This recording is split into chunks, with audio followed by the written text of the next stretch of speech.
Very well. So we had promised you that we're going to talk about metal dealers and the plea that they're making out to the government following that ban by President Uhuru Kenyatta on the trade of the same. My colleague Moige William was in Embu and he talked to the metal dealers, and this is what they had to say about that ban. Well, thank you. Back in studio, and let us do a spot check here in Embu County days after President Uhuru Kenyatta banned the scrap metal business. How are stakeholders in this particular industry faring? Allow me to engage one or two of our stakeholders in Embu County. Kaka, asante kwa muda wako hapa KTN News. Na labda tu nipate kufahamu maisha yako vipi baada ya biashara yenu kuathirika. Maisha iko baya sana. Asante, na jina lako? Naitwa Joseph Kariuki, nimetoka Kirinyaga County. Na tunalai na hii job, hata unaona hapa nyuma yetu hapa. Hii ndio tunadili nayo. Na wakati tulifungiwa, yani mpaka tunalala ja. If you look back pale, hii ndio base yetu yenye tunalala. Tunalala juu actually after that tunaenda Kirinyaga home. Lakini saa hii kutoka ile chuma ifungwe, sisi hakuna kitu tunapata. Na chuma sisi eti tulisikia eti ni watu wanaimba ma stima sijui nini. Sisi saa tutapanda kwa stima, hatuwezi panda. Kwa hivyo kupanda pale sisi hatujui. Kwa hivyo hiyo ni ya watu wengine. Asante kaka, asante kaka. Kaka, hebu jiongea hapa nikuulize swali. Biashara yenu imeathirika kwa sasa, hamfanyi biashara. Mnawezaje kujimudu kimaisha? Tuanze na jina lako. Jina langu naitwa Kadhamaki. Na mimi ni mnunuzi na muuzaji wa chuma. Kadhamaki nani? Mimi naitwa Kadhamaki Kasiani. Mimi ni mnunuzi na muuzaji wa chuma hapa Embu, lakini tumeathirika sana. Kwa sababu sasa tunategemea chuma, hakuna kitu kingine, hatuna kazi nyingine isipokuwa chuma. Sasa watu wakitufinyilia tukose kuuza chuma na kununua chuma, tutaishi maisha gani? Sasa ndio tunaomba rais mwenyewe atufungulie chuma. Tuendelee na kazi hapa Embu County, tujenge hii Embu. Lakini kwa sasa unajimudu aje kimaisha? Kimaisha imekuwa.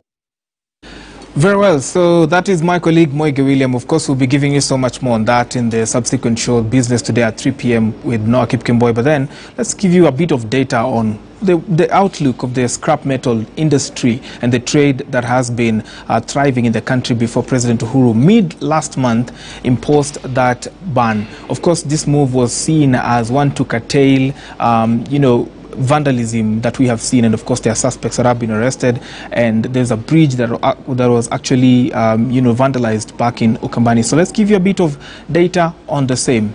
Now on this is the data. So in 2016 the value of scrap metal in terms of billions was 2,490. Of course the tonnage is 10,657. Right there in 2017 there was a jump in the tonnage that was traded by about another 2,000 tons, and of course the capacity kept on increasing. In 2018 it was at 14,211.70. then it slowed down a bit in 2019 to 12,726.70, and then in 2020, which is the last data that we have, was 12,462, valued at 3,082,000. Of course, the total is at 62,705. Let's give you a bit more. This is data from Kenya National Bureau of Statistics. Let's give you a bit of more on that. Very well. Okay, very well. Let's now get to that interview with the Kenya Iron and Scrap Metal Association's chairperson, Evans Nganga. He joins us via phone. Evans, good to hear from you. Now, in light of the vandalism that has been going on in the country, do you support the scrap metal ban by the president, Evans? Thank you. I do not support the ban. What I support is streamlining the industry.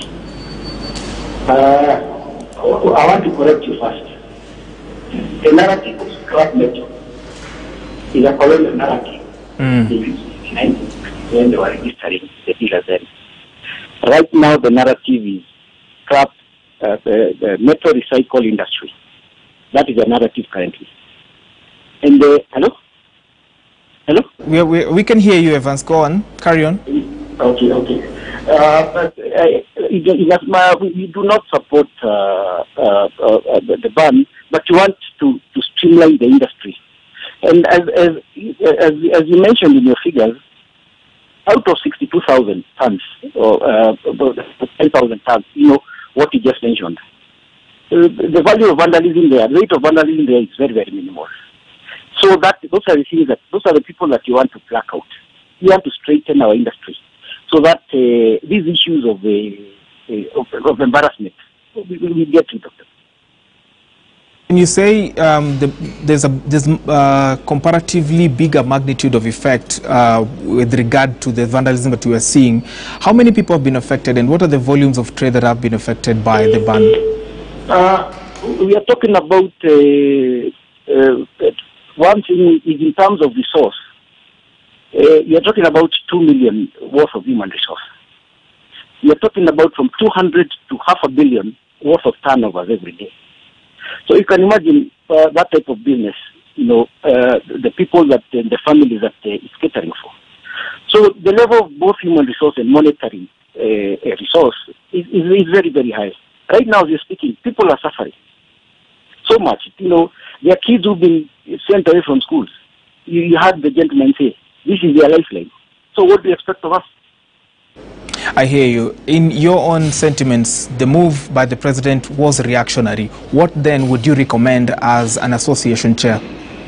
I would recommend the president calls us. We have a meeting with his people.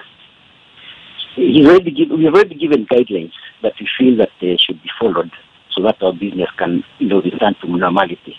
One thing is licensing.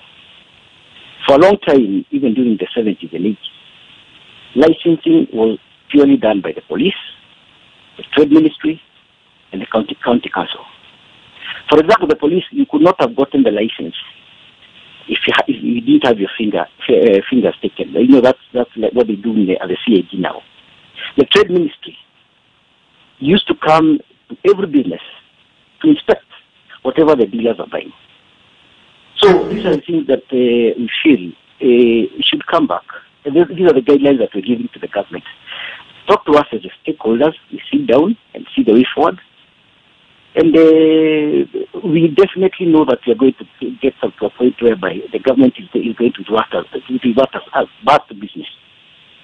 Well, thank you so much, Evans Ng'ang'a, right there, the chairperson of Kenya Iron and Scrap Metal Association's dealer, the chairperson of the association right there. We have been speaking to him on the state of the ban and the effect that it has on the economy right now. He says about 2 million people in the human resource that are transacting in scrap metal on a daily basis have been affected by that ban, and we hope that an amicable solution will be arrived at soon.